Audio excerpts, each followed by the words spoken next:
that you're here tonight spending time to talk about what was a historic couple weeks here in District County, not in a good way. This community's gone through something that, quite frankly, I couldn't imagine. So, our job here tonight is to share some of the things that are going on in the prison, share some advancements that are coming through in the short term, and get as much feedback as we possibly can from the cops and community. And we'll be back here on Wednesday night. I'm going to make some introductions so you know who everyone is that's going to be speaking tonight and know the roles of the prison. Before I do, this is our first slide. We're going to try and just, we're going to be here for 2 hours to talk with you, to hear what you have to say, to share what's going on with the prison. If you have a question that doesn't get answered tonight, or you don't want to ask in public, that's an email address. You email, you'll get at least a response within a day. It might be, if it's specific to the warden and he's installing new cameras that day, you might get an email back and I'll get back to you soon. We're installing some fencing today.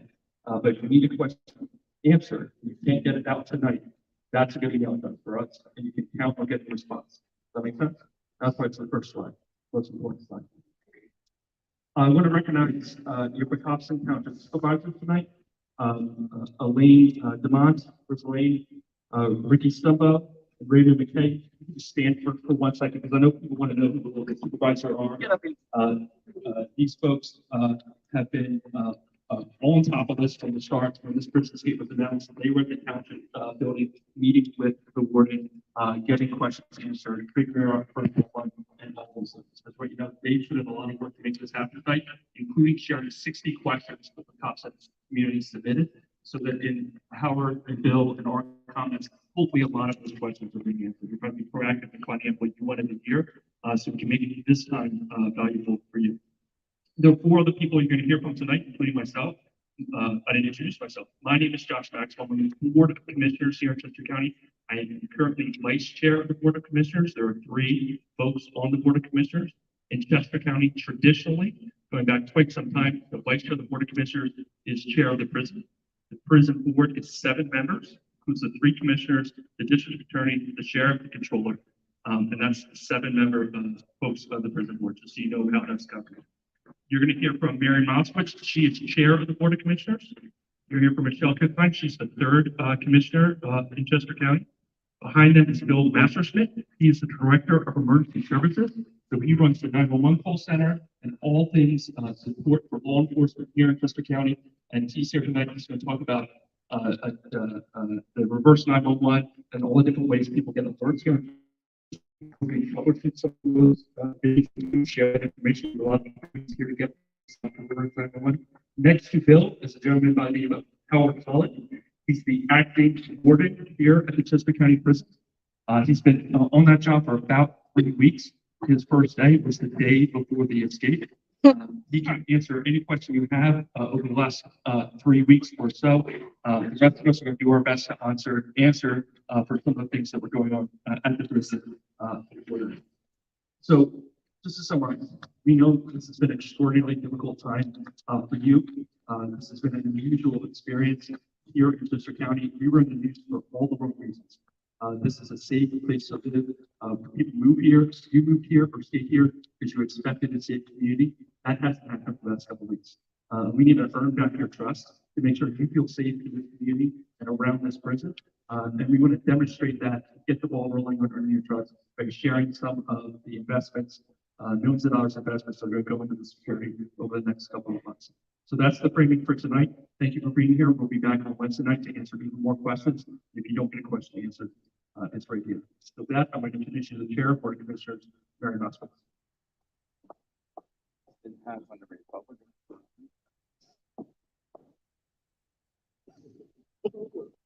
Good evening. Michelle Short, too. We go through this a lot. I also want to thank you all for being here. We know what a trying time this has been for everybody in the county, especially those in this area. We know that the emotional impact takes a toll on everybody when you go through something like this, any traumatic experience, no matter what it is. And so it's important for this meeting that you receive the information you want. And we have some counselors from D Court. Oh, I'm sorry.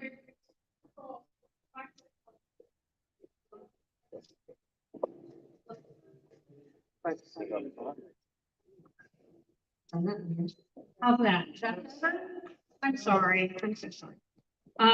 So as I was saying a bit later, we have counselors from the Chester County Disaster Crisis Outreach Referral Team, or as everything in government has an acronym, DCORT.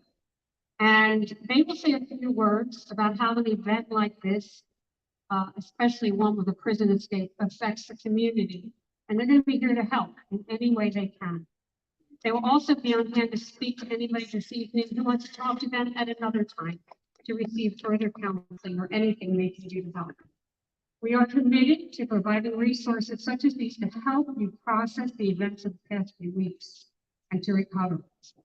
Before I hand it back to Commissioner Pickline, we have one final request. As the presentations are made this evening, and as we move to the time of questions and discussion, we ask that there remains a level of respect for questions, answers, and comments that helps make this time positive and constructive. Many of you have questions to ask, and as we move through them, please allow others to ask their questions before any second questions are posed. Once again, thank you so much for being here. We really do appreciate you being here. We want to help the community get through this and prove to you that this area is safe. Thank you. I'll turn it over to my colleague, Commissioner Pickline.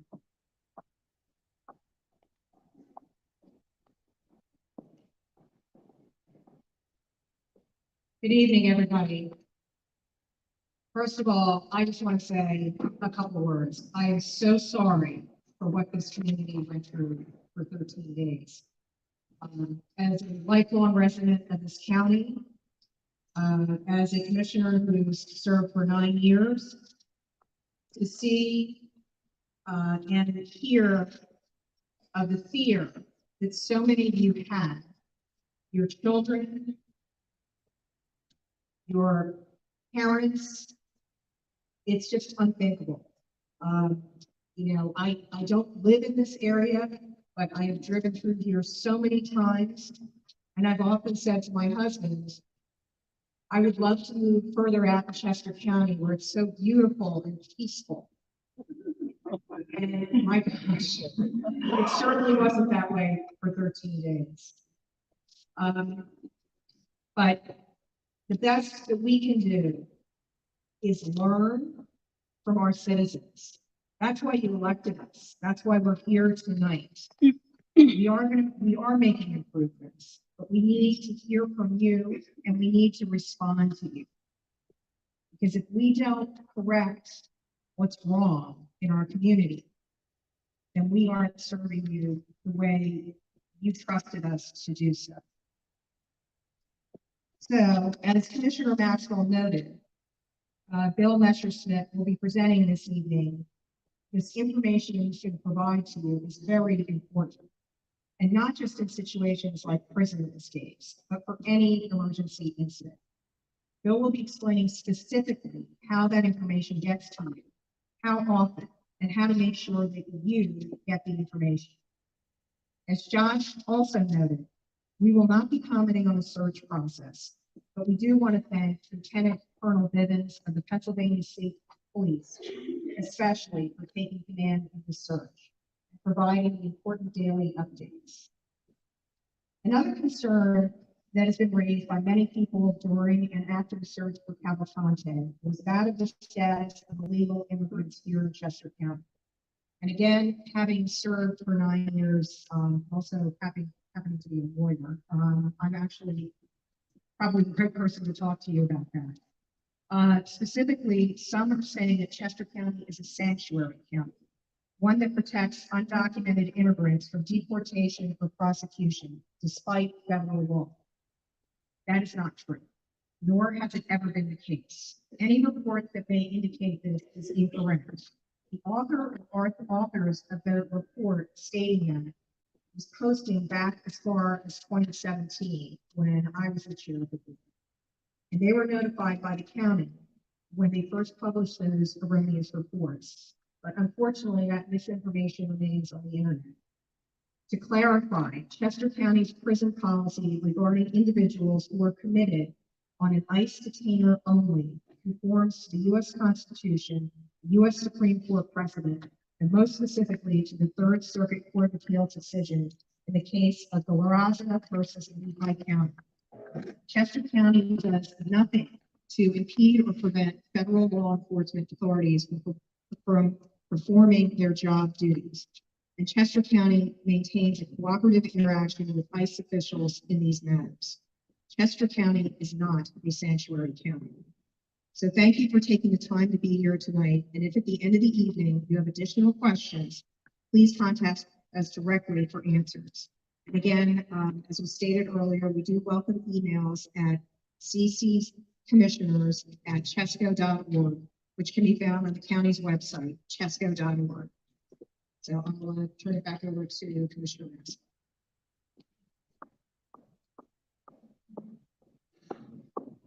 All right, Bill, you ready?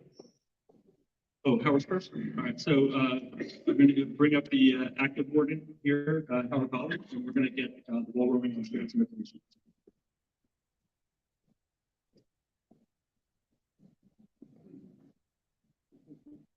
I'm going to do a little script here. Can everybody hear me? Who can't hear me?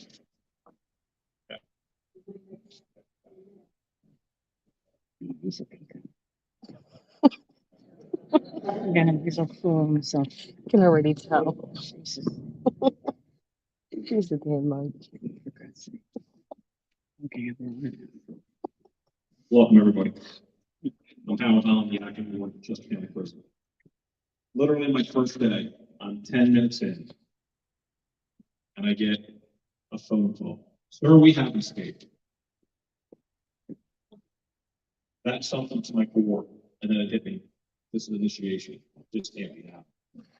But it was happening. And then I see a herd of people running down the hallway toward me. And I'm thinking, man, they're really trying to sell this thing. Until they turn the corner around the front door. And then I realized what we had. And then I asked, who is it? They said, Cavalcante. I'm going to keep the G-rated here for everyone. But I was stopped to my core. We immediately went out in the field. We started looking around. We sounded dishonor. We started going through protocols. I said, how much time? Started spinning out. All right. People in the field, we're going down numbers, we're calling the resources, we're calling the police, DES, county radio, get the notifications out. And during all this, I find a witness. Came to me from her office, sir, I think this individual called this lady. This lady saw this individual. I said, where is she? He said, she's leaving. I said, no, she's not. I went over to that individual. I said, ma'am, this is what you said. And she gave me a description. The only difference was she gave me gray shorts instead of the green pants he was wearing. How about now? Is that better? All right. Sure. Thank you, Matt. We'll play it. So after we identified this individual and the canines are coming in, I had that security officer go down to that point with that witness, told him not to get out of that vehicle. Benchmark that location. He got the dogs need to start a trap. We will start there. The time frame of that individual scene was 9:40 to 9:43. So even though he had gotten out earlier, we were able to ensure he was there. The amount of support that came in, the amount of law enforcement came in, the aerial assets came in. Unless this individual had a solid plan of his exit strategy, he was in that area, and we had that then. Concern I had for everybody in this room, your families, everything, were above measure. I spent 26 years in law enforcement. Fifth generation firefighter, emergency management coordinator. I do this because I love serving the public. I love it. And we let you down in the biggest way possible. Well, the 28 hours a month subsequent to that with no break, and we start the command post in prison before it moves too far from the Marlin. I'm knowing we're going to get this guy. I was a 20-year SWAT operator.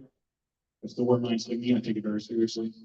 My team was out there looking for this guy as well. I put them in harm's way because we couldn't keep somebody behind the gates if we should have kept. The days compounded. The concern grew. The anticipation was, my guys are still in the area. The first real information we get is that camera footage from that backdoor camera that showed he was still in the area. And we started pressing hard that night until we were going to get real close. And we did it. And then the race day rolled by. It was evident, it was flowing, emotions were high. And my bigger concern, besides everybody in this room, everything you had, my guards or my corrections officers, because they felt the embarrassment. They did. They were beside themselves. What could we have done better? And the bottom line is this: we had the same point of failure. We cannot let that happen anymore. We need redundant systems that have to be put in place. So tonight I'm here before you as I am. I'm not very eloquent, but I am a community servant. I take that very seriously. Hopefully, I get the time and seat to make the changes I'm about to speak about, and know how to support to do it. So if you bear with me, I'll go through a couple things.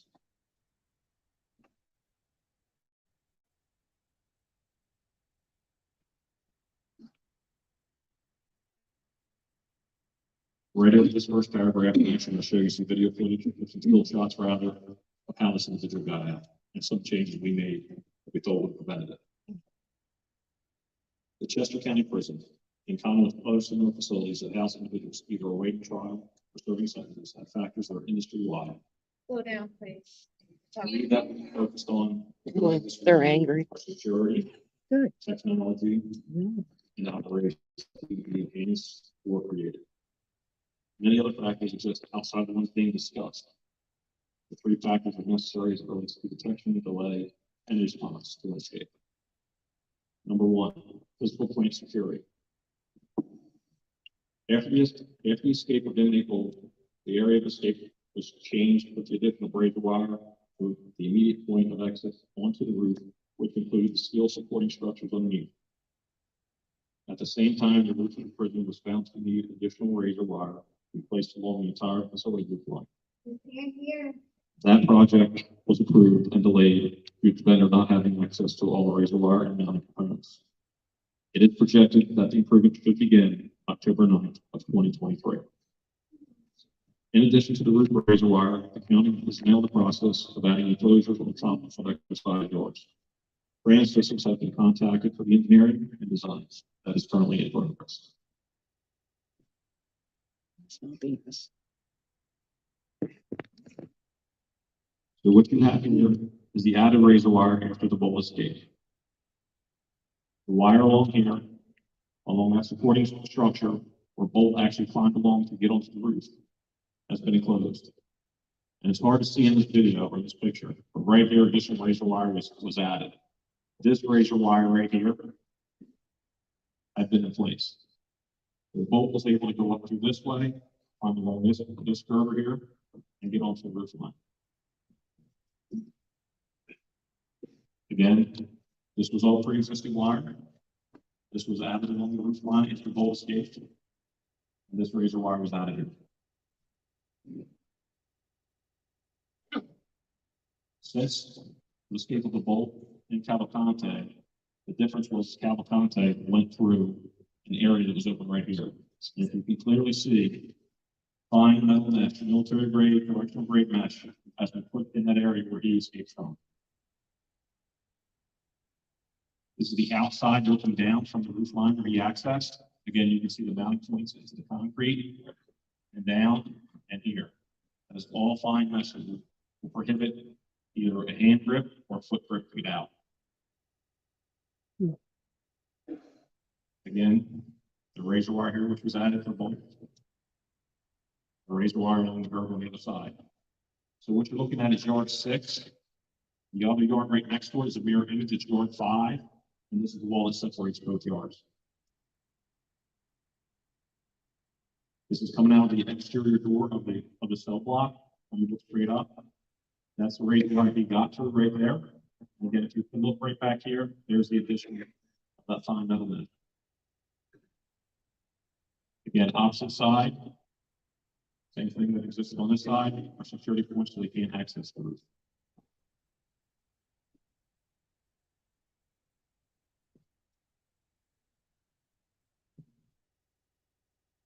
The physical ground level fencing for the roof facility These be updated to include finer measures for hip scan and foot grasping surfaces around the entire perimeter of the prison. All current razor wire will be inspected in Like it. cases necessary. Additional razor wire will be added midway along the ground wall fencing to complement existing razor wire along the top fence portion. Basically, if you look at traditional chain link, it has big squares in it. Cavalcante was able to get a grip on that and get up over the top of the fence. What we're looking to do is take half of that, put the finer meshes so you can't get a hand grip or a foothold into it, so they can't scale the fence. Number two, technology.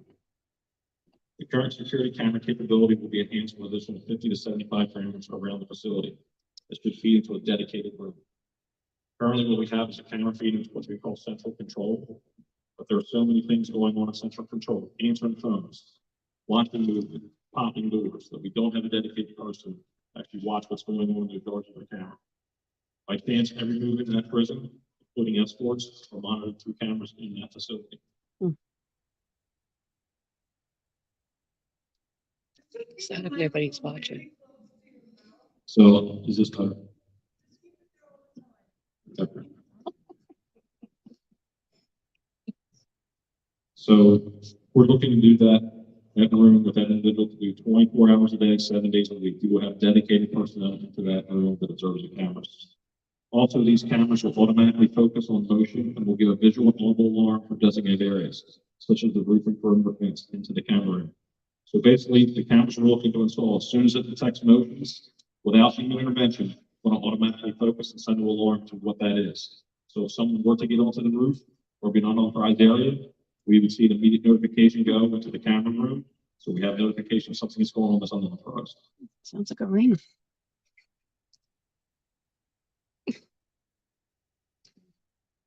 Those cameras include, but not limited to, pan, tilt, and zoom features, It's just multi-sensor, and infrared. That camera's design is currently in progress as we speak now. Fencing will also have camera measures introduced in the event something where someone contacts it, and a one way to be activated, which is monitored by prison personnel. So basically, anything, an animal or human that makes any physical contact with that perimeter fence will send an alarm signal inside. So we know something is going on that fence line. Mhm. A drone program we put into place to have aerial assets flown around the facility. Flight will operate within all FAA regulations by designated and trained personnel. Flight times will vary in weather conditions and restrictions, but focus will be specifically when inmates are utilizing the exercise yards and during on-site work release periods.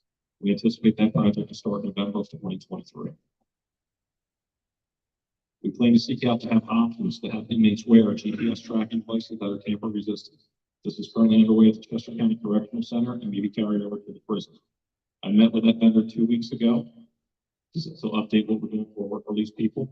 This component actually has a docking station for the people that leave the facility for work release. They click it in, anytime they come back to the facility, they take the battery out, and there's a perimeter alarm that if they leave a certain designated area via geofence, we'll get notified. We need to institute employee screening by practicing the posts or by placing a post with a magnetometer in the employee entrance area to scan all employees for any possible contraband or items not permitted inside the secure area facility. Corrections officers are currently afforded to keep items in their lockers or their vehicles. Number three, operations. The prison has and will continue to review the human factor in the current operational standards. Single point failures will be eliminated so that at no time should operations or security be put in jeopardy due to personnel not complying with operational practices or standards. For example, adding additional officers to be tested of the exercise yards at a separate observation point when the yards are being utilized. After the escape of Cavalcante, that's one thing I implemented immediately, so that we wouldn't have one person observational yard, and we would have two, additionally the cameras that are there.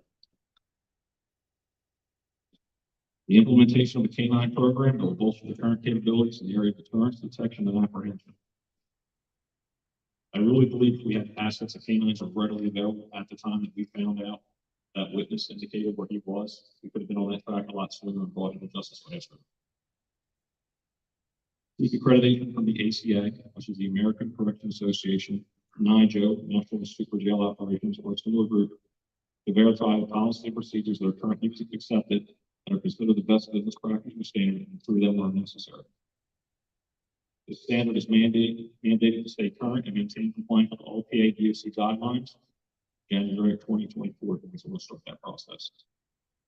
It is worth mentioning that in September of 2022, the evaluation by the PA DOC was conducted and the organization passed with no issues. As a result, the PA DOC waived the required evaluation scheduled election for 2024. We need to incorporate annual drills and tabletop exercises to ensure emergency operation objectives are identified and meet current expectations. That needs to be done yearly. We will increase and enhance existing training programs and curriculums to foster employee knowledge base and expected performance levels. One thing we are looking at is our staffing levels. Across the nation, we're facing the same thing everybody else is. We just can't keep people to come out. We need to build a robust and transparent relationship with the community and the stakeholders. The agency will participate in authorized county, social media, website information, and related activities so that the department gets in here. Why is the media not? local engagement at municipal level meetings will happen at regular intervals and this evening. That is an immediate priority. I think one of the things that brings us all here today is the information that came out and the timeliness of it. We need to do a better job with that. We provide options for the district's professional equipment to increase operational capabilities. For example, night vision goggles, all-terrain vehicle, thermal protection equipment, and etc. We need to do that within the next 6 months, or at least get it started. We need to uniform our inmates in high visibility clothing, according to risk levels and classifications. The fact that we have an inmate and a teacher in green pants or gray shorts in dense foliage makes no sense to me. Amen. Thank you. Yeah, we're running shoes. So we also have to look at what kind of footwear we have for the commissary. Crocs, Absolutely. something like that. Crocs. So Flip flops. Perfect. Nope. Bare feet. we need to conduct Fine with security audit reviews every 3 months. I train person. Make sure some of these laws we see don't exist. The issues that we still and board today that we took corrective actions have been here since the last enhancement 2005 when that prison was updated. It wasn't until recently that we had escapes. We need to create a forced policy in which high-risk prisoners are assessed regarding housing and required recreational time. The prison must meet all current legal and ADA concerns regarding treatment of inmates. PA Title 37 provides regulations that mandates all inmates are to be afforded outside recreation time. Single individual in the exercise of correctional officers at outside observation posts are referred and warned by risk level. Current operations allow maximum security inmates to have outside recreation time together. I claim to change that. All inmates are housed together or transported according to their classification in our custody.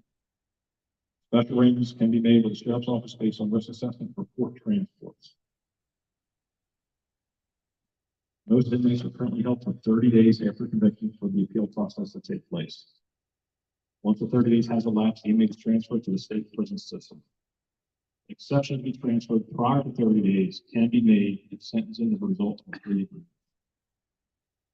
The escape siren is currently tested every Saturday at noon.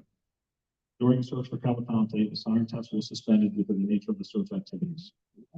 The testing sequence has since returned, starting with this past Saturday. When an escape alarm activates, the siren sounds for 2 or more seconds. The siren sits above the facility approximately 35 feet. However, with the level of vegetation, topography, and physical obstructions, there will need to be a study completed for both the height of the siren and the decibel level. The prison to supplement the current investigation unit with added personnel for intelligence gathering and dissemination. This would bolster necessary information from the inmate population. The staffing situation in the prison follows the national training we need of qualified individuals. The county's action to increase compensation, making it very much on par with surrounding counties and the active recruitment for corrections officers, has led to some success stories. Last week, I reviewed 34 applications. It was good to see them coming in. Currently, we're responding for 24 correctional officers, 8 corporals, 1 lieutenant, 5 maintenance personnel, 2 counselors, 1 correctional manager, 1 account clerk, 1 support staff, and 1 warden.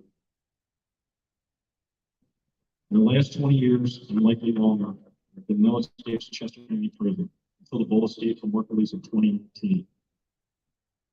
Again, attempted to escape this past May was apprehended, and then we had Cavalcante. While the Prison took some immediate action found Bolt's escape. The measures were not sufficient. And combined with human error, led to Cavalcante's escape. We have taken immediate action of planning further security measures to ensure this does not happen again. The process of notification when the escape occurs. Once the escape is confirmed internally, an officer suspecting the escape notifies Central Control at the prison. Central Control is the hub in which all the prison activity is supervised. Central Control places the institution on lockdown and forms what we call a special panel. If the count determines that an escape has occurred, prison officials will attempt to determine the method and time of escape. Senior administration will authorize the activation of this time. Officers will secure the area of the escape and reinforce the perimeter. Appropriate roadblocks and patrols will be put into motion. Authorities, county radio, county DES will be notified, and any additional assistance will be requested. In closing, I'd like to thank everyone for the time tonight and giving input on how we can better serve our community. I want you to honestly know from the bottom of my heart, I'm embarrassed, I'm angry, and I'm frustrated for what occurred. But I'm here to tell you that I think I can make a difference if given the opportunity. So thank you very much. I'll look for the speaker. He's like mumbling.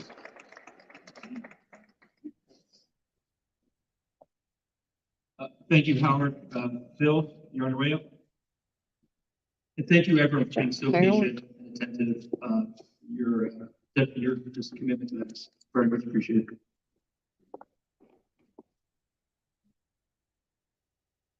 Exactly right.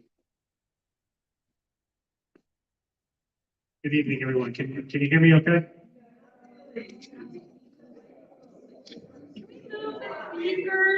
All right, how about this? I'll try this. Like Commissioner Maxwell mentioned, my name is Bill Messerschmidt, Director of Emergency Services for Chester County. I'd like to talk a little bit today about our mass notification system, Ready Chesco. Very good. So a lot of people ask us, what is Ready Chesco? Ready Chesco is Chester County's official mass notification platform. It's a system also known as Reverse 911, which is more the common name. The Southeast PA Regional Task Force, the 5-county region, contracts with a company called Everbridge, and that's the vendor that provides our notification system. We get often asked what type of alerts are sent out through our notification system. And from the bottom to the top there, we send out community information, which municipalities also have access to send. These are notices on municipal meetings, service changes, community event notifications, things of that nature. We send out public safety advisories. These are advisories on missing persons, road closures, shelter in place recommendations, any major incident advisories or law enforcement events. And then we send out imminent threat alerts, which are events of imminent public danger. Biggest question we get is, how will I receive alerts? And I'll mention here, the best way to receive alerts is by registering for Ready Chesco. It's a very simple registration process, which I'll go through a little bit here in the slides. But the best way to receive alerts is by obtaining an account. Contact, cell phone, email address. You can enter a phone number to be called. If you're deaf or hard of hearing, we support TTY and TDD devices.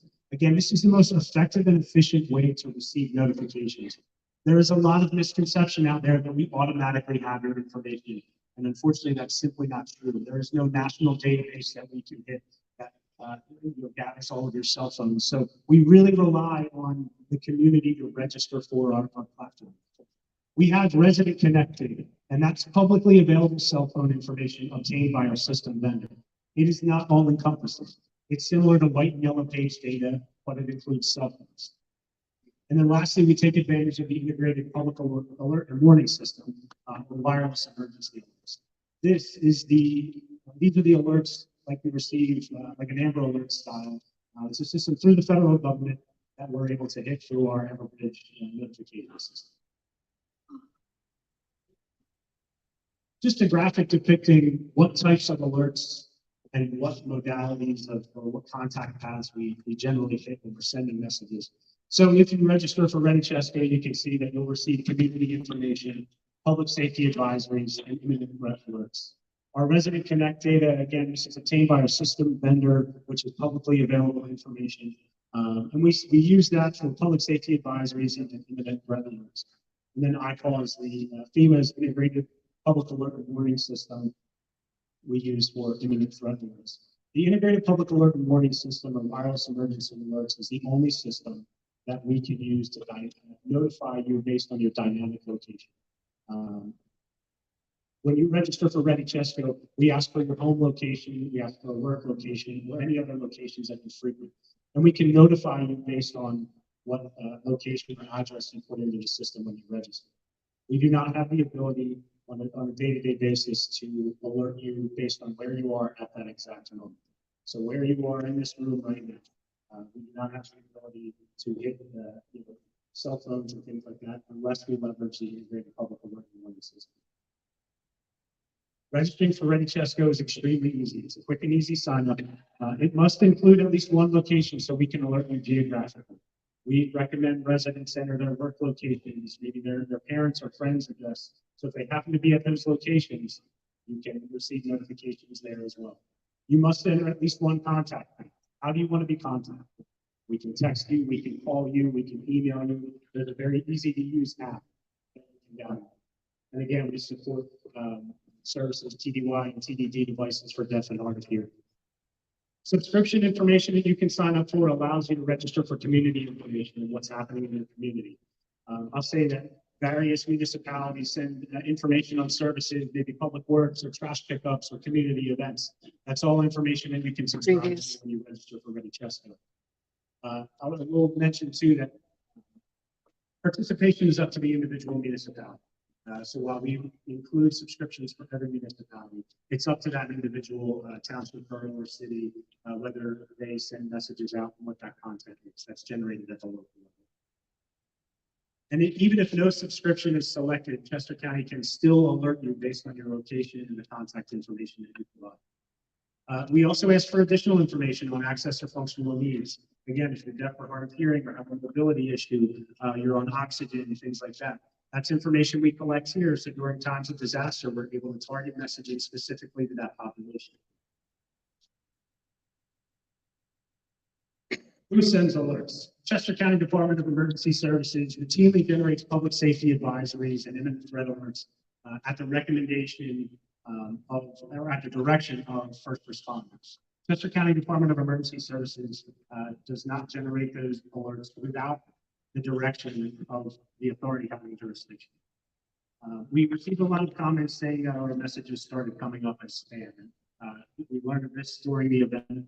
That our phone calls were coming up as potential spam. We're working with our system vendor to rectify that, and we're working with our cell providers to rectify that.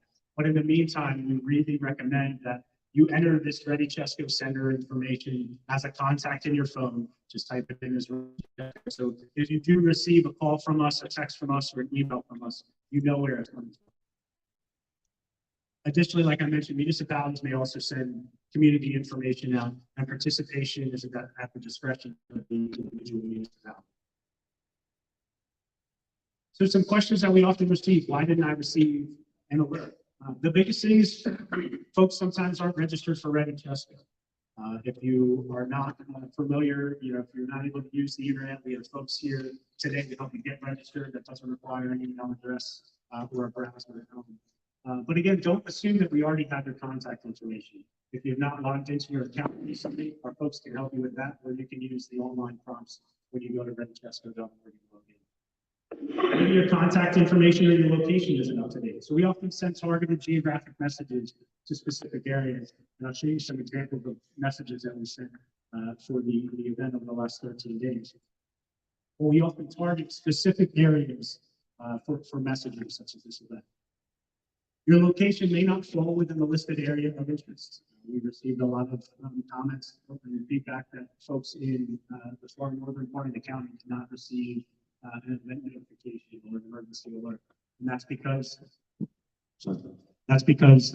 their location did not fall within our area of interest at the time. Our system does what's called throttling. And so unfortunately, when we send out an alert to 60,000 or 600,000 residents, our phone systems cannot handle 600,000 calls all at once. So if you're wondering why you may have gotten an alert at a different time than your neighbor or your friend or family member, it's likely due to throttling. What that does is it meters how many phone calls are sent to a phone system so that we don't overload that phone system and shut it down.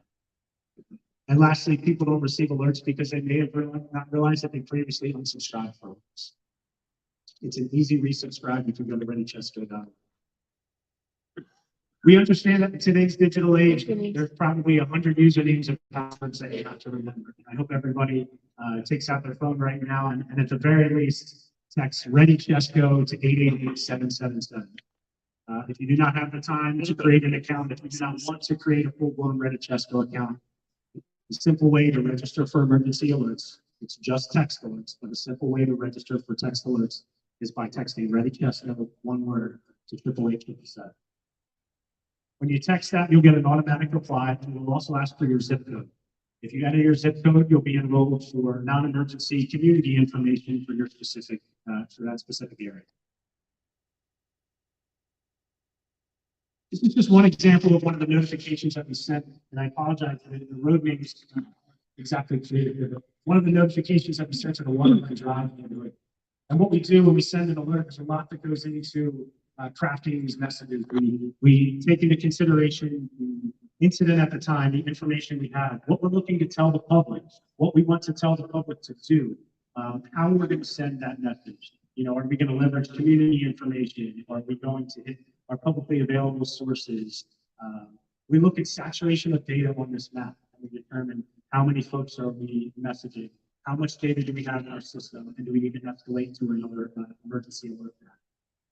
And you can see this was just one example of a notification that was sent on behalf of the Pennsylvania State Police during this incident.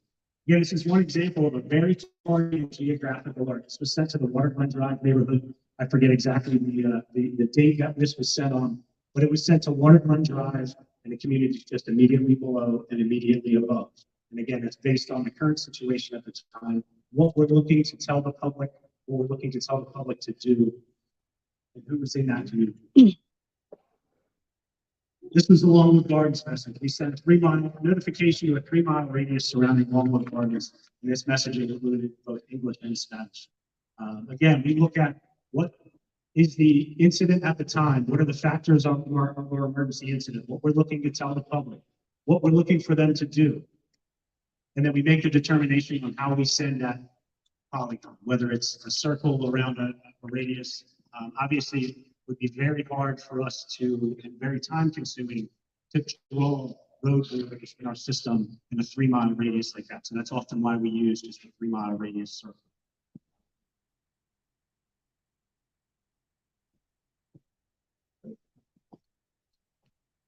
So again, we have our folks here from Chester County Emergency Management.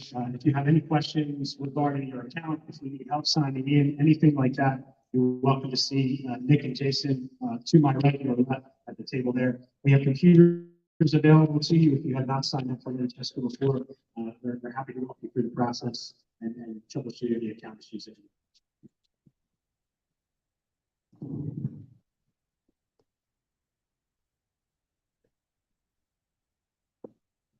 All right, folks, we just have one more person who's going to share some information with you, and that's Sonia from the Chester County Disaster Crisis Coverage Referral Team. So I'm just going to come up, and then it's going to be Q&A, flip-flops. If we want to hear Howard's here.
microphone.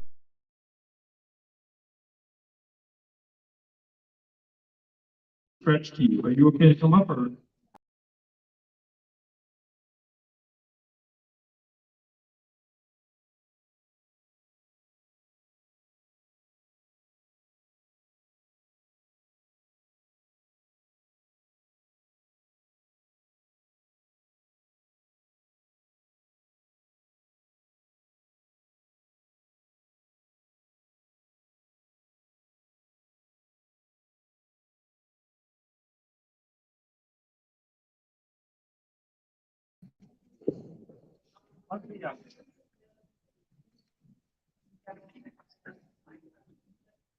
Is it possible you guys can step up to the microphone? All right, folks, so if you have a question, why don't we have one person come to the microphone and then everyone, this is Michelle, raise your hand. Stand, everyone else just stand with Michelle and we'll wait for the next person.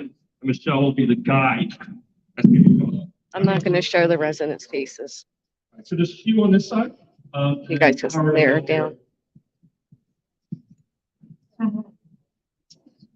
Yeah, I guess my question is for you, acting board involved. I really did appreciate your presentation the most. I can't speak for everyone, but I really thought you were very sincere, honest, and very clear with the path forward. And my only question was, you kind of glossed over it here again about the nature of the prisoners that we have that are bound for SCI that are like Cavalcante, post-sentence awaiting perhaps a discussion with his attorney about an appeal or whatever other options he has.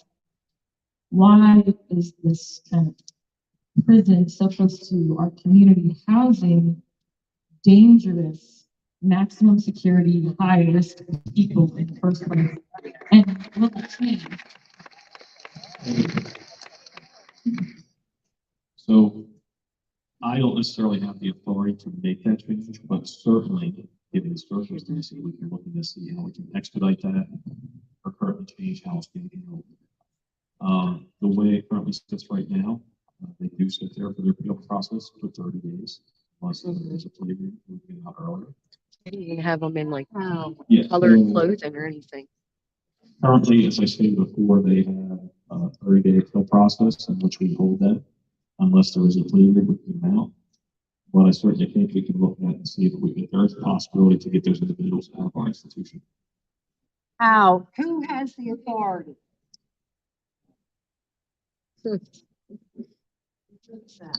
So I guess we need to think about the authority. Well, I assume who has the authority to do this? Is it the prison board? Is it the Commonwealth? Is So it goes beyond the prison board. I believe it's the Commonwealth to make those decisions.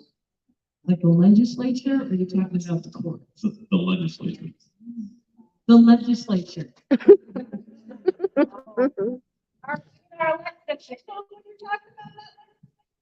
Yeah. People that make the decisions above my pay grade, we'll put it that way.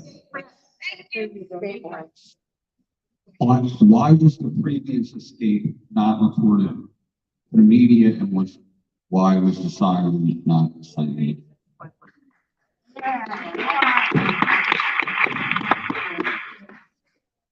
So not to avoid the question, again, I wasn't in charge when that occurred. So I really can't give an explanation. Answer our question. But please just make sure that happens in the future. These ladies are correct. So from me to you, next time we have any type of inference, even if we think there's going to be an escape, that siren's going to go off. And get the orange jumpsuits going. And why do murderers have time? That's ridiculous. Why do murderers have to have? That's how, And why is there a walking trail on the prison property? that's how Danilo looked up the area. So as far as the walking trail, including the development of trees that put there, to be honest with you, I think the prison tries to be a good neighbor with the community. We also have to look at light pollution and everything else that goes into making the facility that much more secure. You guys have any Um, questions? But certainly look Put 'em in forward the to chat. opportunity to working with our stakeholders in our community to make sure these things are addressed. And let's try to do whatever we can. This has nothing to do with you, but the staffing is way understaffed. You guys are trying as best you can, and you don't have enough people. So I personally, when I came in, took a look at our staffing situation, including the job description, how we're getting information out, and ramped that up. Once that occurred, we saw many more applications coming in that had to be vetted. So thank you, sir. Good evening. I live in Brandywine Hills, which is one of the residential communities that abuts the prison. And I know I'm not one of the only people that thought the siren did not go off. We live right between, the freight train and the siren. And it sounded exactly like the freight train. What is the prison going to consider going forward when you assess your protocols to make sure that, because when your offender was out, that's exactly when the school bus was picking up for Pocopson Elementary, and my neighbors were walking our dogs. We might have seen your dude. I mean, honestly, when I saw the timeline, I was like, works. And almost threw up and then called my husband. But I swore that the siren did not go off, seeing as when Volte went out. So I think that the train and the siren are probably too close together. What would you say to those of us who swore they didn't hear it? So I can tell you, I was on site when the siren did go off. I believe you And 100%. just so you know, I also had a captain on the roof next to the siren. I believe you 100%. What I think is happening is over time, that the siren hasn't been effective as it could be. So I'm not sure of the decibel level. And we should be putting readings out at a certain radius to see if we can actually hear it. And as far as matching the whistle, what you're saying, Yeah, because I'm right in between, halfway in between. so traditionally, from my experience, from volunteer fire company, our whistle is very loud. It doesn't sound like a train. But then again, if I come down into your neighborhood and hear the train pass, and maybe when we do a siren test, I'd be more than happy to stand there with you. Keeps looking listen to the siren. He knows, But it's an outstream. I'm not the only person in my neighborhood that said the same thing. Right. So I would appreciate it though, because I'm yards away. Oh, I think, and you know, if anybody here thinks I'm taking this lightly, believe me, I'm with you. Not very eloquent, but sincere. Thank you. Hi, I'm Annie. I'm a fourth generation Chester County resident, and I also took care of my 83-year-old mother. So it's been a crazy couple of weeks for us as well. And I have a two-part question for you, Warden. First of all, you said that there was a single point of failure at the prison, but I think maybe we're getting some mixed information, because was not the first point of failure Cavalcante's ability to escape to the roof and escape the perimeter of the building, and the second point of failure when the tower guard did not see him at the fence escaping? Wouldn't you consider those 2 points of failure? Several. So my opinion is I don't consider this support failure, because in my opinion, if that tower guard saw him making that climb, he has methodology means besides radio communication to thwart that effort. But what you have to understand, the countermeasures that are in place might not necessarily ensnare or stop it. It's there to delay it until we get the resources there to control the situation. I can understand your viewpoint and I respect it. Just my opinion doesn't follow your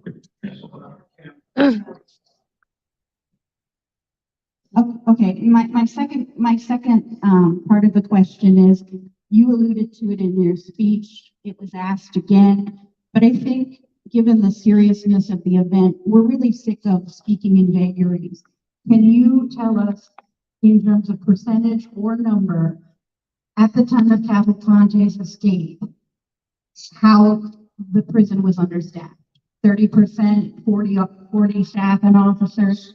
Some concrete info? So I can tell you at the time of escape, 45 personnel were on site at the facility. And what is the recommended for a day like that? For that day, the minimum staffing was there. Thank you. Thank you.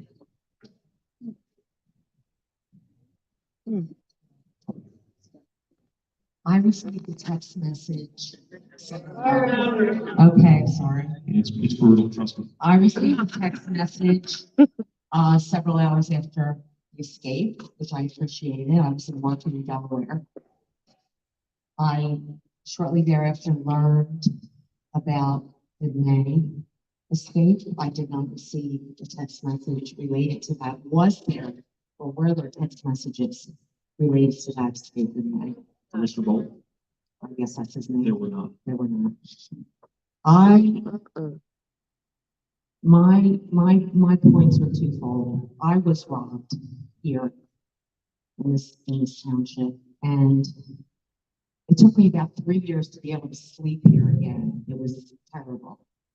I think that we need to have open communication about these events. I know when the colonel, his name is Bivens, was asked a question about how many break-ins there were during this time, and his comment was there were many. He wasn't sure if they were specifically related to this. I don't think there were break-ins during this time. I just think there needs to be open communication so that we know what's happening in East Marlboro and Austin Township. So I would just like to know when somebody breaks out, whether you feel, it's a threat or not. So any individual that breaks out secure facility that's supposed to be housed is a threat. Right.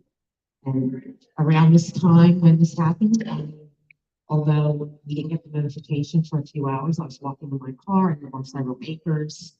Again, I want to know. I don't know about everybody else, but if there's I if agree. there's a too. robbery in the area, I want to know. I made flyers and I took them door to door so that people knew that I had an in-home invasion of my home. And I wanted to spread the word. I just think the communication and knowledge is important. That's all.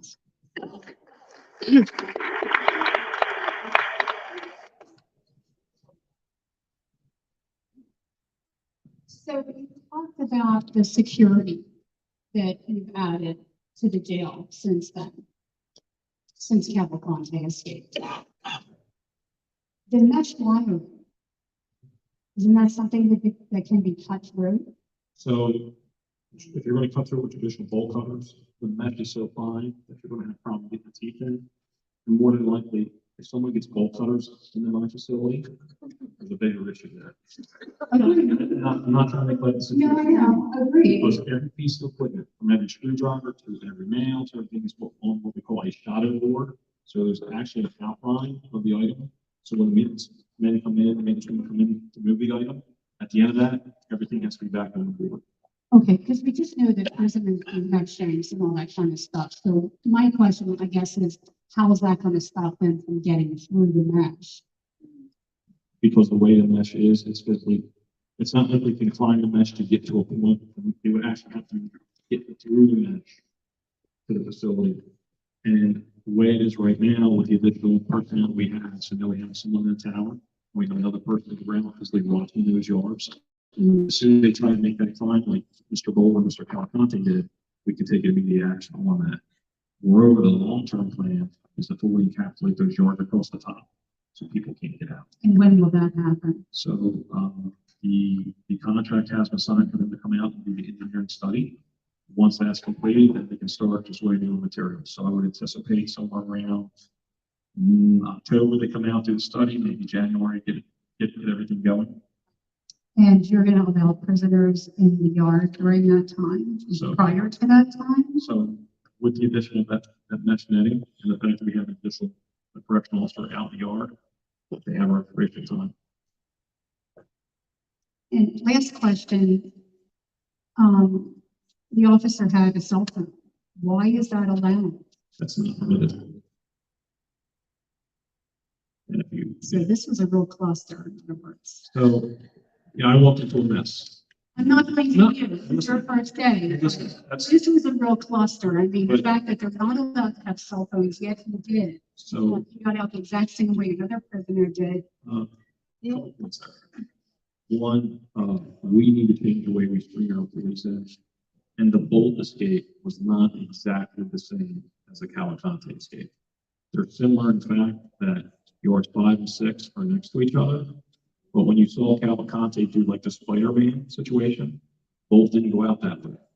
And where both got out, if you saw the barbed wire or the razor wire underneath those girders, he actually swung from the girders and got on the roof of that access point. And Mr. Cavalcante actually went back behind the roof. So there's 2 points that will be missed. Both have been addressed. Present. Yes. Wow. And like I said, that construction was there since 2005 and had never been excluded. They got out separate ways.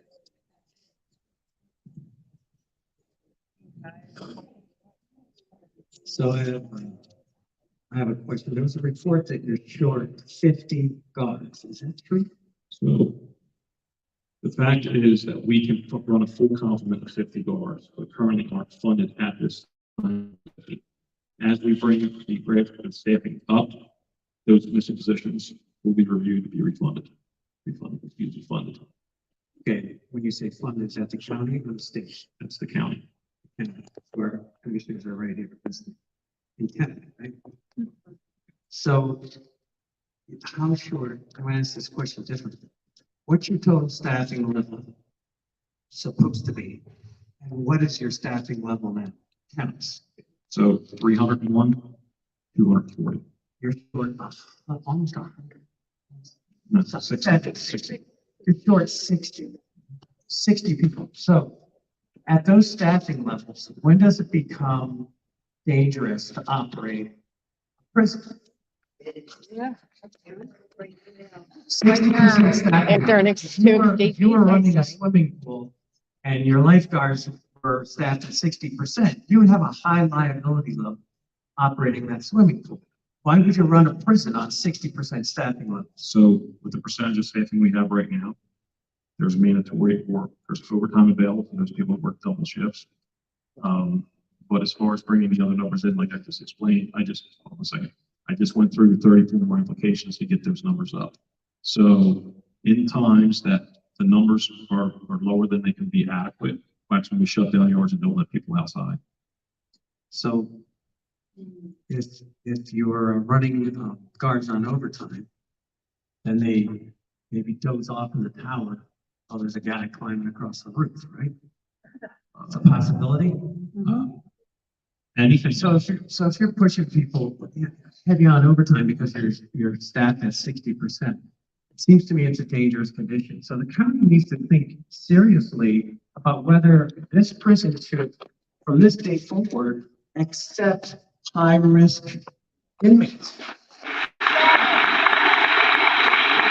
It's just common sense.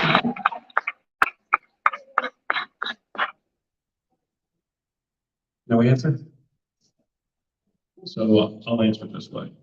The men and women that serve there take their job very seriously. Oh, let me finish. Take their job very seriously. And I can understand everyone's concerns of the staffing levels. And I'm not saying it's adequate at all times. We're never going to get those staffing levels off that will happen. That's not my question.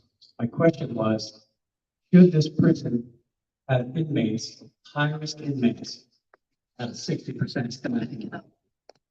No. They were whispering about me streaming, so I picked up. So nobody wants to answer the question. What's your question? This is, sir, thank you very much for that question. I wanted to verify with some staff here. So a municipal person functions in a couple different ways. This one is designed to be near the courthouse. So if someone's going back and forth to court like this person, there's no place nearby where they can do it. He was on his way to the state prison, and anybody in this case will be. There isn't anybody I can find here that would want somebody like this in our community, but we don't have a right, and I just wanted to verify why Howard was talking, we don't have a right to turn down or to send someone to a state facility while they're currently going through the court process in Westchester. Another thing I want to add on to, because Howard is new, he's only been here really 2.5 weeks. This prison is designed to handle a lot more prisoners than it currently has. The prison's peak capacity was around 1,000 inmates. Right now, I think we're at 750, right about 750. So anytime, there's plenty of money in our budget to hire more staff. And as he recruits, and he's out there recruiting nonstop, serious law enforcement people to come work at this prison. Those jobs are currently funded and will be funded if there's a need for an increase. Does that answer your question? No. No. Okay. No, the question is it safe to operate this prison at its current staffing levels? And nobody's answered that. Is it safe to operate this prison at the current staffing levels? No. Apparently, somebody got out. So that's kind of a common sense answer, right? Well, I can also add this. The people that are housed there and the time they spend have nothing to do but typically think of ways of getting out. And I'm telling you, the people that serve me there, even in limited capacity, are capable of doing the job. We had a single point of failure here, which was addressed. And that's right, that was a single point of failure. Two. My answer to you, sir, as I stand here before you, is would I like to hire staff like those? Yes. Do I think my staff is adequate to do it as is? Yes. So you went over a number of improvements. I heard you say there's studies and there's design. And so how long until the list of improvements you went through, how long until those improvements will be in place? So I've started all the projections immediately to do it. It takes time to get the contractors in. It takes time to get the materials in to do it. And it takes time for the financial backing and the bids and everything to do it. So we will move faster as expediently as we can, given the circumstances. So months, Depending on the project and the priority level, it could be on something, yes. months. And so No. now we have the improvements necessary to make this prison secure. It won't be in place for months. We remain understaffed. So again, you have to ask, is it safe to have high-risk inmates in this prison? And I'm not saying anything bad about your staff, your people. I think everybody in the place is probably trying as hard as they can, but when they're understaffed, it's about the community. It's really not about the county commissioners and the prison. It's about the community. People move to Cobson Township. I've lived there 27 years. I didn't even know you had maximum security type people in that prison. I had no idea. I lived 2 miles away. 2 miles was a broken line. My neighbor is Bailey. Right? So, I found myself arming myself to go to my barn in the evening to check on the horses. Okay. That's not why I moved to Pocopson Township. So, my last question or series of questions: who's going to compensate the community for the economic loss that occurred here? For nearly 2 weeks, Gary. small businesses were shut down. The pizza place down the road was shut down. The hardware store had a big weekend sale going on. Nobody could come in, right? And until now, almost nobody ever heard of Cobson Township. I mean, I could travel all over the country. They never heard of Cobson Township. Now people have. So when they move out here, think they want to buy a house in that township where that murderer got out for 2 weeks. So there's been an economic loss here. I don't know who's responsible. I'm sure you're not, sir, because you just came on board. But somewhere up the ranks, somebody is responsible. And somewhere up the ranks, they should be talking about not putting high-risk inmates in this prison anymore. Thank you. Thank you for the presentation. It's very good. I have a comment for Bill. The Ready Jesco, I'm signed up for it. I received the text that he was caught, but not that he was out. You talked about different levels. At what point does it go out to everyone? I signed up and I don't want to know if something's going on at school board meeting in Pocopson. But I do want to know if someone was escaped the prison. Why didn't the Ready Jesco go out to everyone? Not even out of Chester, even if it crept into other counties. Why didn't we, in a certain circumference, become aware of it? So there was an alert set out on that day that included about a 6-mile radius, a 6-mile cone pointed towards Westchester. Okay. I walk, I can walk 4 miles in probably an hour. I do it on a daily basis practically. Not walking fast, just walking with friends. This guy's, if he was smart, he'd be running. He could make it to my house, which is probably 7 miles away, in an hour and a half. If somebody escapes, we have to react better and alert more people than just a 6 mile radius, if in that case. Something that's small or minor, I don't hear about, but when someone escapes a prison, that's pretty important. So based on the information we had at the time, the incident command post, made the best informed decision to send that towards a 6 mile radius in the area of Westchester, based on the information that Acting Warden Holland mentioned, citing things like that. But I agree with you, and part of this process will include a wholesome after action review on our emergency notifications surrounding, sirens, ready Chesco, and like you said, how we can best maximize that notification to the community. So we will certainly be looking into that in a series of after action meetings and determining how we can best notify the public of an incident at the prison. We will be hand in hand with the ward working on that. Okay, thank you. One thing I wanted to mention, when I looked at the pictures that you had, the mesh, if you have a strong enough person, it looks like they could possibly kick it out. Would they consider putting it inside and outside? So as far as the mesh, the way it's anchored in the concrete, you physically can't push it out. But again, as we go through this, not only do we have the mesh, we've added personnel, and then the goal is to encapsulate them.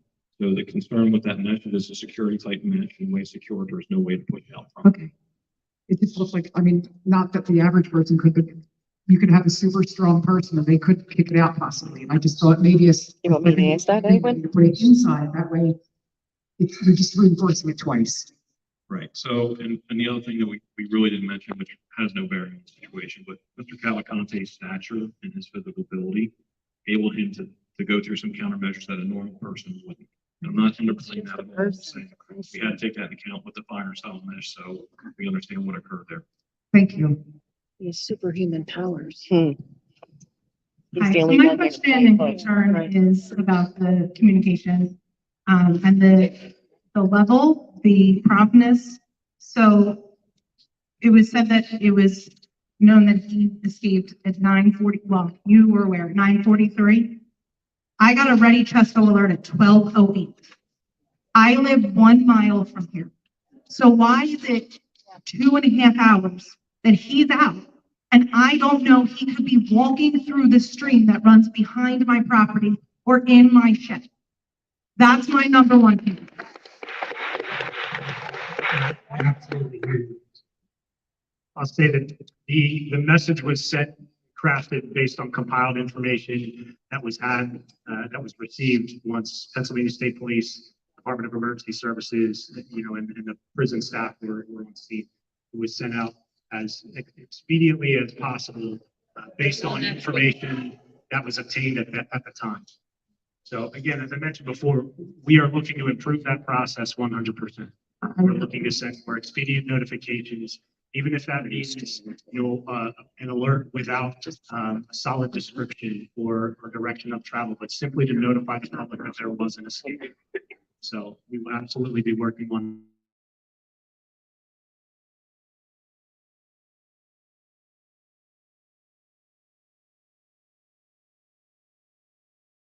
Next day. And I didn't receive another one after that until he was captured. So how am I living within this radius? Can you explain to me?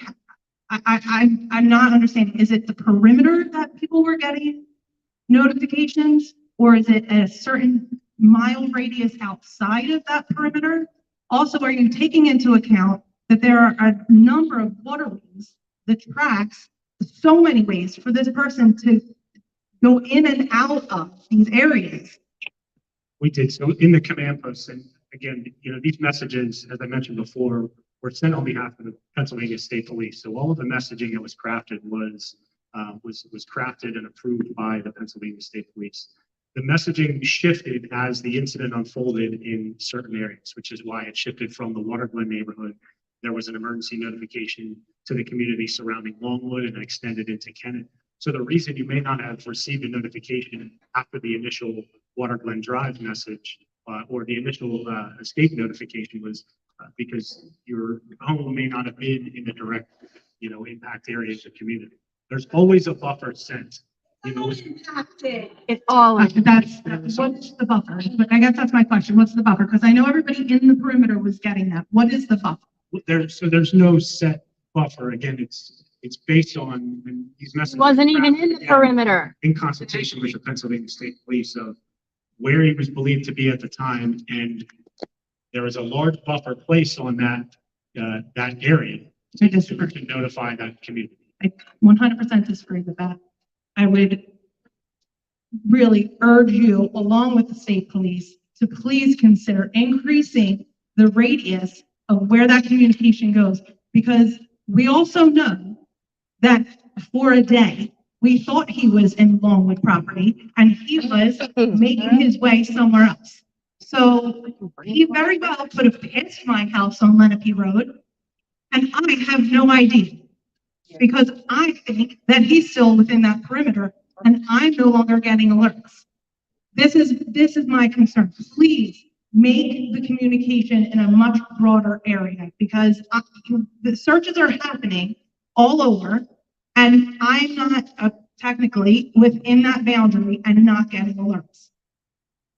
I hear you. We will absolutely consider that as part of our after action review. We are working with our local law enforcement partners to streamline the process for message approval and sending. Again, we work with the authority having jurisdiction anywhere, not just on prison escapes, but any incident, police, fire, EMS, where there's notification needed. We send messages at the direction of first responders. So we will absolutely take that into account in our after action and improvement process 100%. Thank you. I'm kind of new here. I've only Wait, been here you can about see the 25 residents. years. I live about 100. No, it's true. Most of my neighbors have been here a lot longer than me. I live about 100 yards from the prison baby lands. The first question I have, and I guess they're not here, the prison board appoints the warden. Is that correct? Yeah. Yeah. Have they begun the search yet? The prison board right now is expected to take very quick action this week on security measures for the prison. So Howard is put together a pretty comprehensive plan, millions of dollars in security measures that are going to be added to the prison over the next few months. They're going to have an opportunity to engage with recruiters or staff or experts in law enforcement. Howard's been stepped into a job because, to be honest with you, to be frank with everyone, we needed him. And he has a long credential history in law enforcement and leadership in this county. He had gone through a long interview process, 6 months through being interviewed and being tested. And we thought his leadership style would be good for this prison and the staff there, and his ability to recruit law enforcement to come work there were a priority for us. So it'll be a prison board decision on how we navigate having it board and making sure we have someone in place long term. Right now, this person has my trust, and I believe a lot of folks in the prison board's trust to start getting the security measures in place. And we'll make sure we have the best possible worded in place that the community, this community specifically, will be comfortable with. Okay. No offense, but I understand you've never run a jail, right? So my expertise doesn't need to be running a facility. My expertise needs to be on leadership and turning that place around. The bottom line is the command staff that's there. If you're going by your reconciliation, sir, because I have deputy wardens that have been there for 30 plus years, majors that have been there for 31 years. And the issue that I've encompassed is not that they're incompetent, it's just that their level of leadership of the way things used to be needs to change because they become ineffective. So my job is to give them their tools and their training to bring them full circle, operate a modern facility. So that maybe they should be there now, that they're not competent. I didn't say they were incompetent. What I said was that leadership became ineffective. So what's tried and true, if you're not making the changes or the adjustments under the previous wardens and their leadership, it's a trickle down effect. I bring a fresh perspective to the table.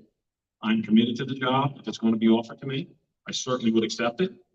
But I know what lays before me, and there's a lot of work to be done. Okay. The prison board, there's 5 members? 7? How many of them are here tonight? there are 7 members of our prison board, so all 3 commissioners, Mary, Michelle, myself, President Judge, in this case, it's John Foley, a Porter County Police Judge, your Sheriff, Brenda Maddox, Controller, a woman named Margaret Rife, and the District Attorney, Deb Wright. Are they here? They're, to my knowledge, they're not here. We can get them, and that's where. Where's the sheriff? What I can do is, so, counties are run, None.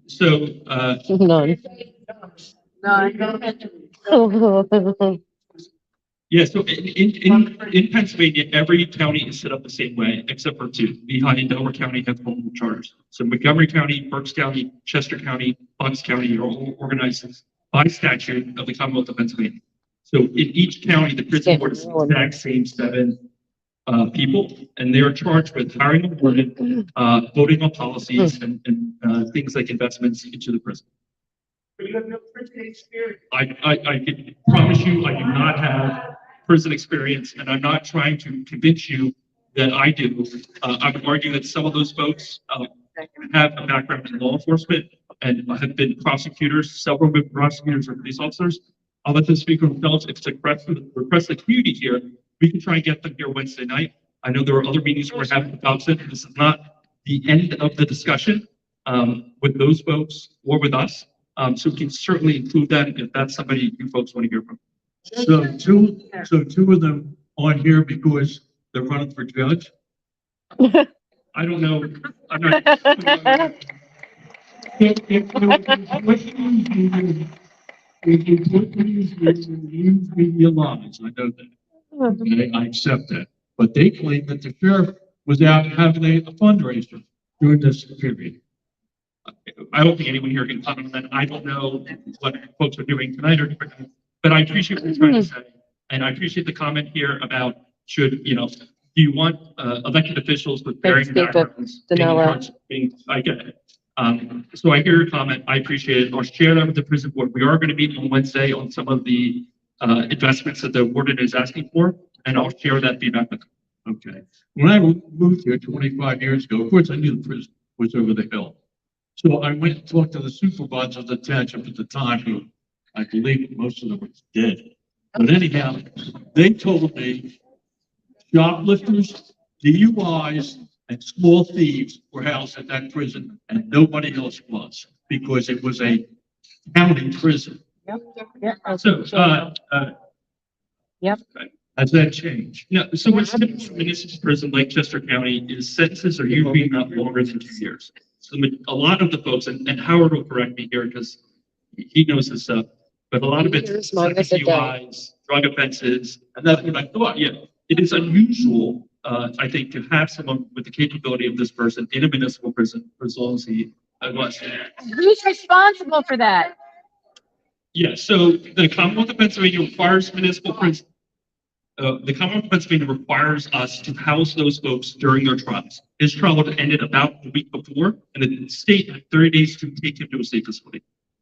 Bad decision. One other thing, and it's kind of related. Our juvenile facility, That's what he said. I was told last week that we're now housing all juveniles confined by Delaware County Court. Is that true? So the juvenile facilities is an entity that I do not supervise, so I don't have that information. But the commissioner should, shouldn't they? I don't have. Okay, how about the commissioner? Are we housing people there? Because. They're just like, take it. Yes, I was over there a couple of weeks ago when the kids played basketball. There were about 10 folks there at the youth center. Sometimes other prisons need space and we have larger facilities. Sometimes they rent space from us. It is very rare.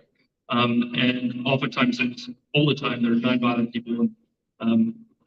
So there's a lot of programming we can offer in Chester County to folks. And I'd be honest with you, I'm glad that we're able to give those kids some support. well, they just had a breakout up in Berks County of a juvenile facility. And you say we house them sometimes. I have information that the Delaware County juvenile facilities been shut down for more than a year because it's cheaper to send them to us. I don't know what's going on in Delaware County's prison. I know they're switching. So you know if you get paid or not. getting paid the taxes. Because the reason why we built our facility was, I remember the zoning hearing, was because we would have to pay Delaware County to have our kids that were under court confinement. Okay, I'll take a look to see how many kids we have from other counties. It's not gonna be very many. Sometimes it's one or two, but it's very infrequent. Gonna build some trust here, because we don't believe. I'm just thinking, because usually Delaware can have 30 and 40 kids. They're billing them all. Thank you for your comments, sir. Okay. I'm sorry to speak fast, a little upset over all this. First, I want to start by telling a little bit of my story so that the prison board members understand what we went through. I live on Beaver Street Trail. It's the neighborhood directly between Walnut Gardens and Bailey Farm. A lot of stuff going on. My kids go to this school. I have family in Woodard. And I work at Walnut Gardens. This wasn't just some little guy running around in my woods. It was my house. It was my children, where I trust them to be safe. That day when the train came in, this place got circled. That wasn't fun for us. This might upset people, but take my dogs out on a leash in my fenced-in yard, leash in one hand, 9mm in the other hand. All right? It's been scary. Saturday, when he took the van from Bailey's, when they thought he was in Longwood by work, which was another story. I was cutting my grass Saturday and seeing about 30 unmarked, blacked out, I'm guessing FBI, because when the FBI did come to my house, they came in a similar style car, went into the woods with night vision. ESP showed up 2 hours after that and didn't even know when anyone came out, which is another story. And then as soon as I finished cutting the grass, a helicopter's buzzing my backyard, maybe 75 feet off the ground.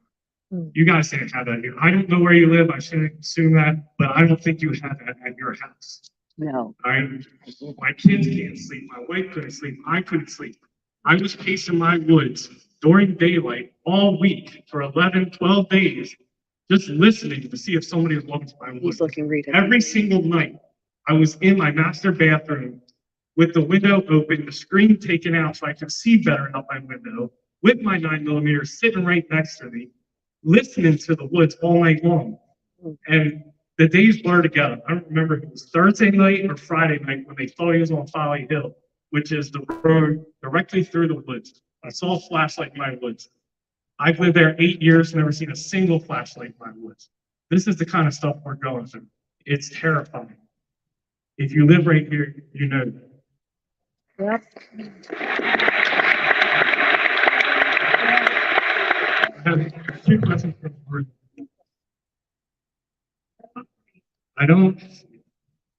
No information spreads false information. I understand it's an investigation or kind of demand, but people need to know because people will just lie and scare everybody else. It's not good. At the prison where Spider-Man went up the wall, would you be willing to hire a few carpenters, a few hours, a little bit of plywood, box out the whole ceiling, everywhere where there's razor wire, everywhere where the steel junior beams are running?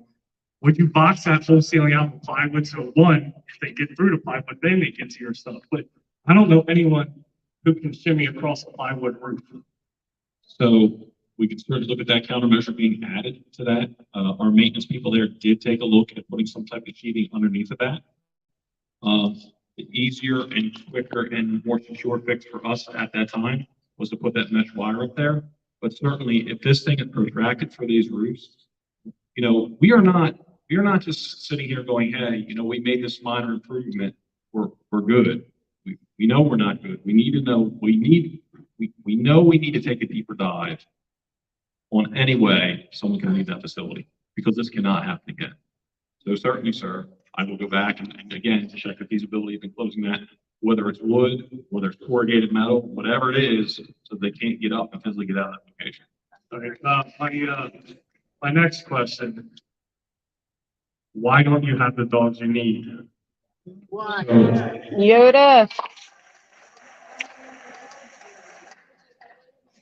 So, thank you. So before my time, we had a canine program. I'm not sure which that went away, but coming from law enforcement, and we certainly know the value of Yoda, not to give him too many props, but job well done. It's all the Is the fact that we need something there to facilitate seeing and as a deterrence, someone that knows, and some type of device to add to a current complement to make sure that before they go out, they know that if they try to get out, we have a canine on site, at least one. Can the community help you get dogs through elected officials? So currently right now, there is a grant program that starts in 2024. That's how long we're looking to allocate the dog and the handler, put them in the prison. I'm not sure of the total upspend for the canine because what you have to understand is the training for the canine, the training for the dog, the vehicle, where they're going to be housed. So all that will be included in the grant. One last comment for the county. I'm not saying take money away from the schools so my kids go to these schools, but my school taxes are almost $10,000 per year. Yep. Can some of that money be reallocated for dogs? Sure, it's not that. For safety.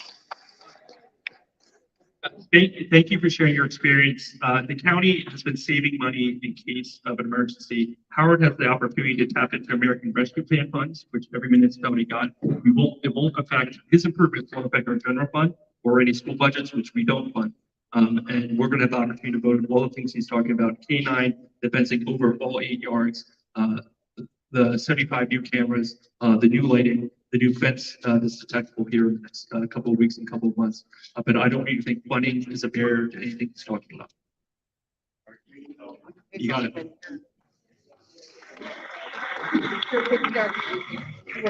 A lot of my concerns were answered by previous people, but I'll just give sort of a play-by-play. My story is similar to the previous gentleman whose comment about the more low-tech solutions than the mesh was on. I was going to say something similar, like why is anybody walking anywhere near the place where Igor Bolt escapes? And it leads me to my point. I'm here to talk about Igor Bolt. I discovered him when he escaped. I saw him staring at my kid through a floor-to-ceiling window. That's him right there in the red circle. That's a zoom of him. You can see the bright orange pants. What happened to them, Warden? Bright orange pants on Igor Bolt. Let me finish, please. So this situation here,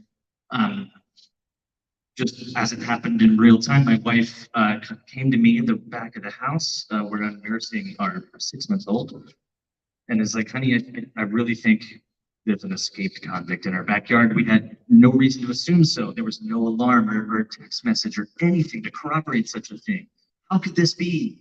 Honey, it's got to be a landscape person here to take care of the tree that fell down on our fence. You can actually see it here. It's since been fixed. But he's standing right there. We had to put together that it was a prisoner. There was no assist from the government to make it super easy for us. It took me 5 minutes of shock before I scooted my toddler out of the room. I didn't expect to have to be doing this kind of detective work in real time. I've lived near the prison for a long time. I live in the Lenite Heights neighborhood, the same as the gentleman two before me. And yeah, like it's one thing to think that it's just a county lockup and that they're low-level people. It's another thing to wonder why specifically somebody who's outside of the low-level arena isn't looked at by as many people as possible when they're out in that yard. So I'm here to talk about Igor Bolt mostly because I haven't heard the specific phrase used yet, but I'm going to use it. How is it anything other than gross negligence that this right here happened? And then another thing happened. I know you said it was like the yard over, but no place within 100 feet of where anyone escaped.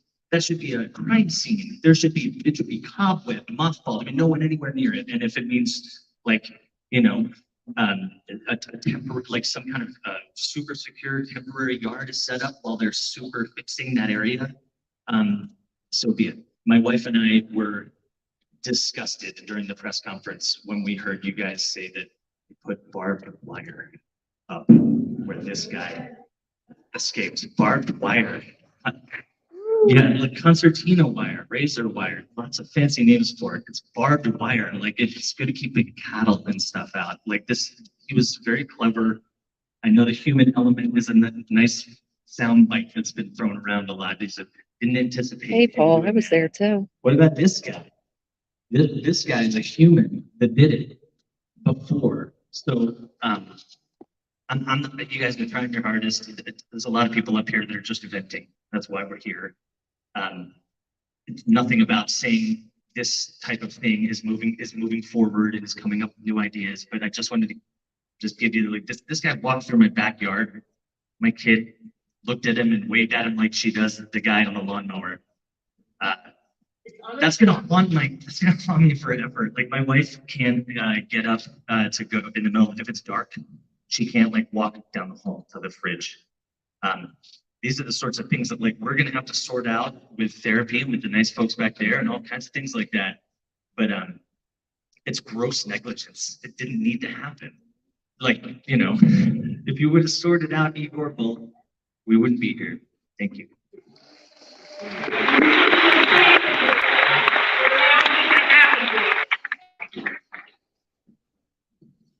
Good evening. First of all, nobody has questions about the gentleman that was standing. They won't even start.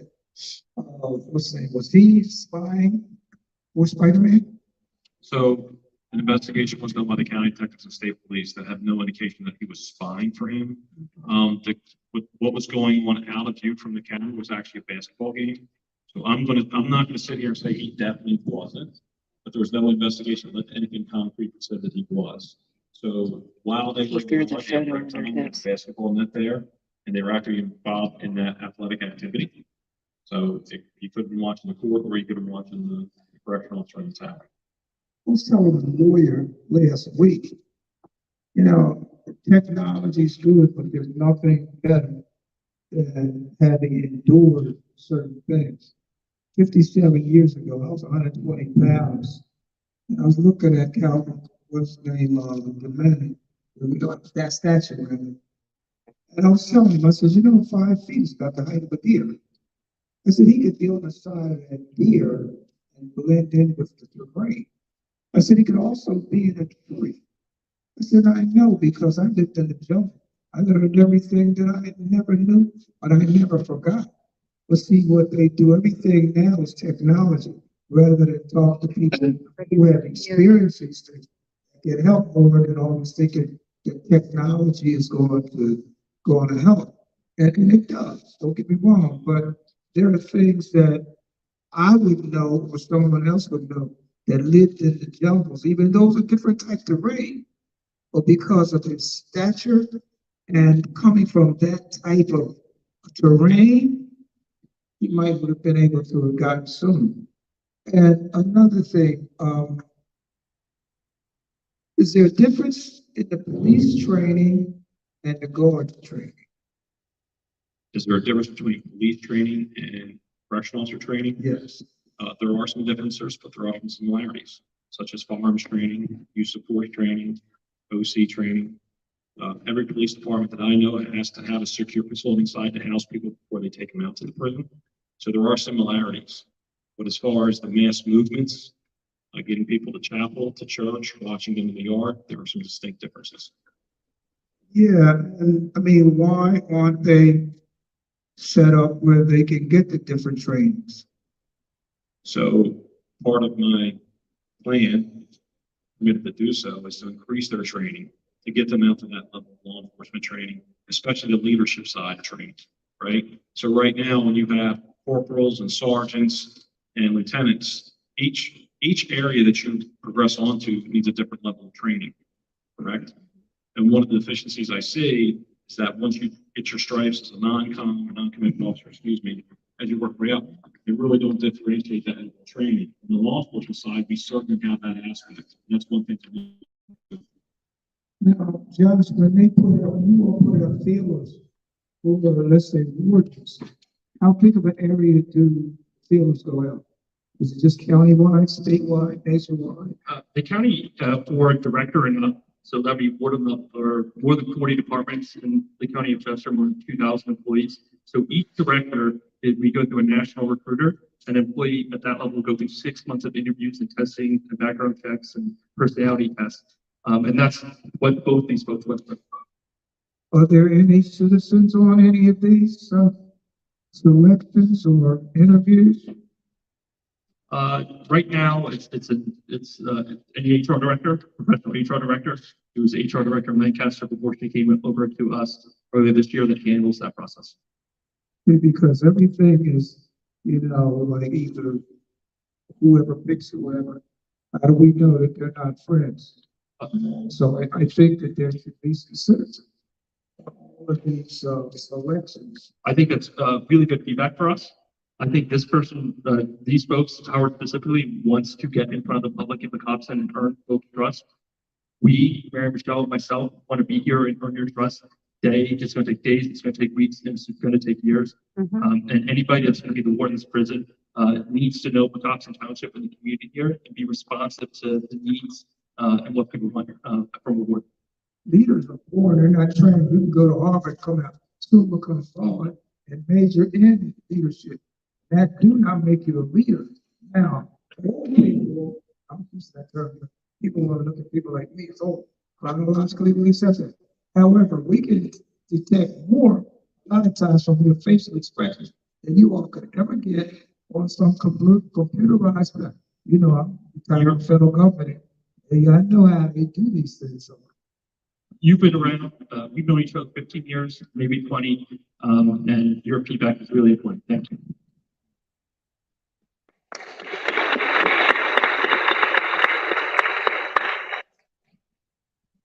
Hi, my question is for you, Ward. I live on Lenape Unionville Road. Most of these folks probably live near me, and like the gentleman from Beavers Reed, I have kids that go to the school, and we're waiting for the school bus, during the time that this prisoner was walking around. As others have said,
Media was not allowed.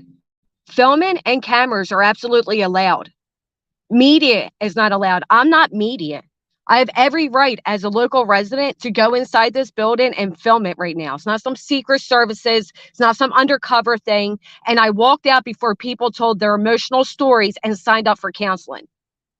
I'll sit out here and act like I did some disrespectful shit in my own neighborhood. And if you want to, oh, I can't with people. I'll tell you, I can't with people. Media, local media coverage was not allowed. Locals, there are plenty of people inside that building recording right now. I'm a local here. I have every right to record inside a local town meeting. I can't stand people that don't know what they're talking about.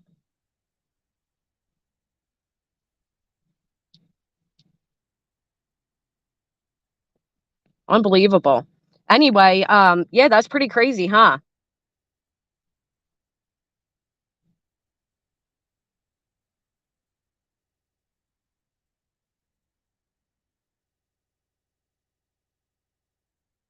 Sorry.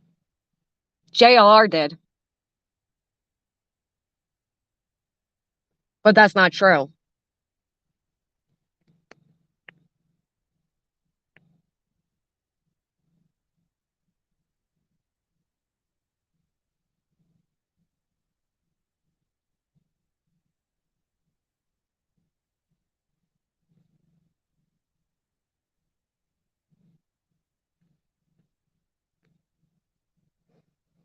No, they didn't kick me out. I walked out for a second.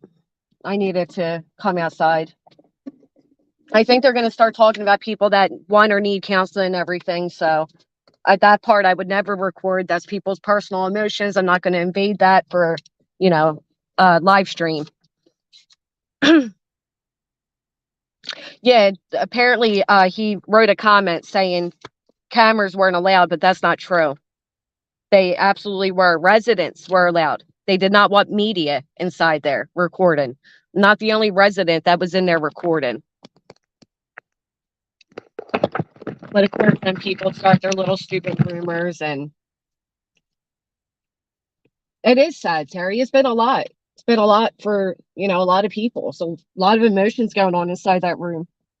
People are angry. People are scared. People are hurt. People are traumatized. The prison guard in there. Right, you can see them, Amber.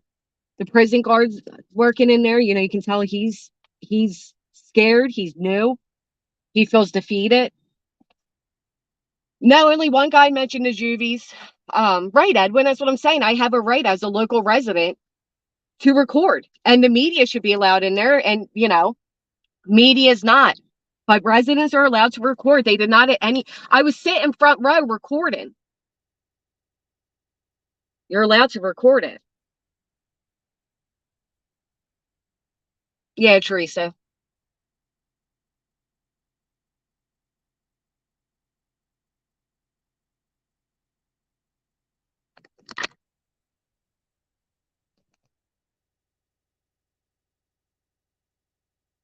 It's allowed to be streamed, guys.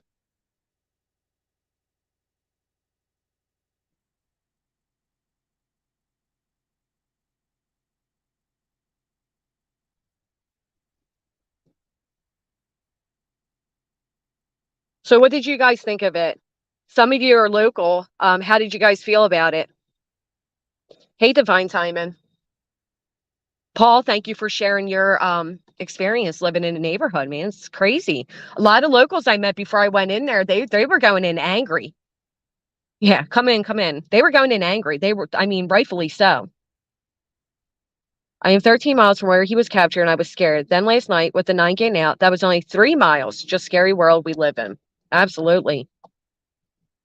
Thank you, Edwin. I appreciate that. Now they're just doing, the locals that are wanting counseling, and there's nothing left really to see in there.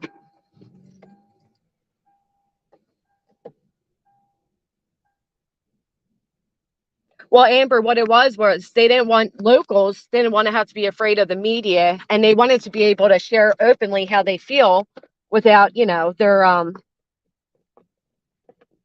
well, this is what they were Sorry, let me grab my drink. That's what they were saying anyway. Thank you, Teresa.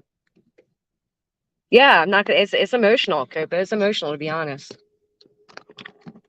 That man, when he showed that his baby, his child is toddler waved to the other escaped convicts.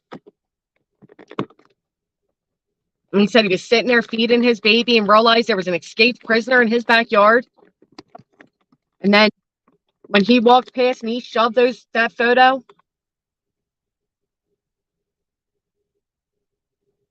Into the lady commissioner's faces that were not doing a thing. They weren't speaking. They weren't nothing. They weren't doing anything. They didn't even acknowledge anybody. The one gentleman that spoke about taking a screen out of his bathroom window and sitting there all night with his gun was looking directly at those women, and they would not even look at him.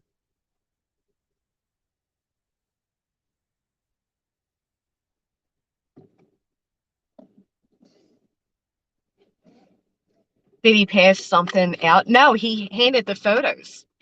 He handed the 2 photos that he showed of the escaped convict in his backyard. He slapped them on the desk in front of those 2 women.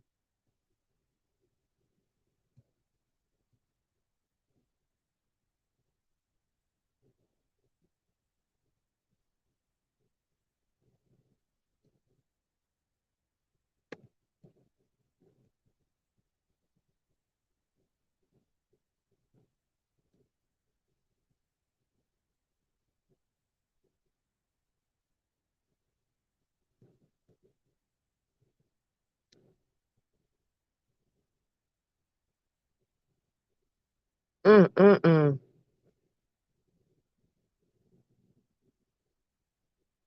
I'm curious too. Yeah, they dismissed legit calls. Yeah, I mean the whole thing. When the people called and said that he was on their cam footage, they denied it. They said it wasn't him. Obviously, it was.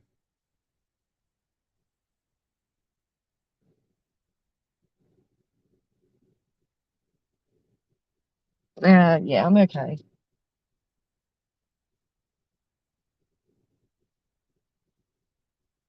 I'm gonna end this. I want to get home. Thank you all for being here. Please hit the thumbs up. I was allowed to record as a local, as a resident, as a citizen. I was allowed to record that meeting. And I think before people go saying things like that, they should make sure that's true, because you're indirectly hurting my reputation. And I don't appreciate that. So anyway, you all have a great night, and I'll see you soon.